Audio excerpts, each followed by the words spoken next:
5,000. Kunin ko muna yung bayad kasi marami kasi nangyayari sa ano na ano. Ay, gano'n. Oo.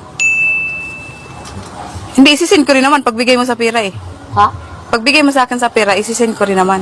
Tama yan! Agad. Kasi di naman pwede isin ko tapos di ka pa nagbigay sa akin ng pera eh. Malaki to, 5,000 to. Oo.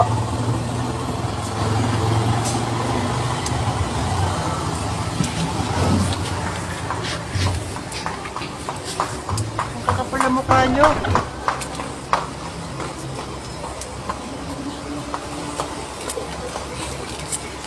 Pagbigay mo sa akin ng 5,000, ma'am, isisin ko rin naman agad.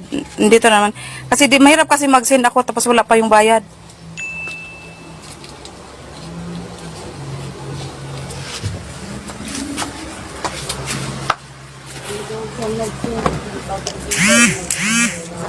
Hindi, paano po kayo magka-cash in, ma'am, kung hindi naman kayo magbibigay sa akin ng pera? Tama yan! Di ba?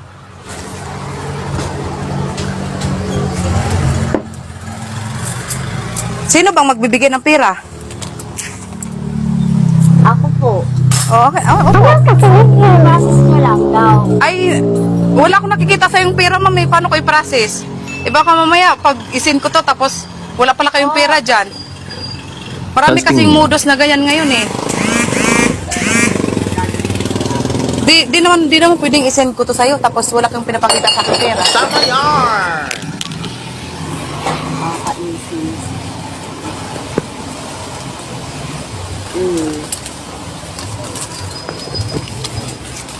Kasi malaking pera to eh. Di mo nang pwede isend ko sa'yo, tapos wala ka pang binigay sa akin. Umuwi ka na?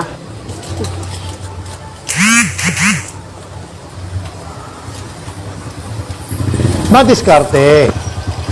Tama ba itong pangalan? Ano pangalan nga? Pati nga nung ano? Pati nga nung ano niya? Pero salita ba yun? O, tama naman dito sa ano.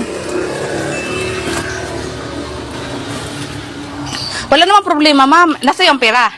Opo. O, akin na. Para isin ko na sa kanya. Nandito lang naman ako. Di ko naman pwede itakbo sa'yo yun. Ako tatakbo ate eh. O, kaya nga pakita mo muna sa akin yung 5,000. Kasi marami kasing modus na ganyan. 5,000 to. Baka kalukuhan na yan!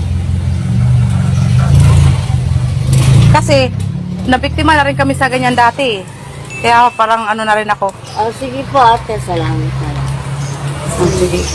Daming scammer ngayon, be. Di pwede di basta-basta magbigay na lang. May point ba siya o wala? Ulul ka. Akala mo, masahan mo ako, gago.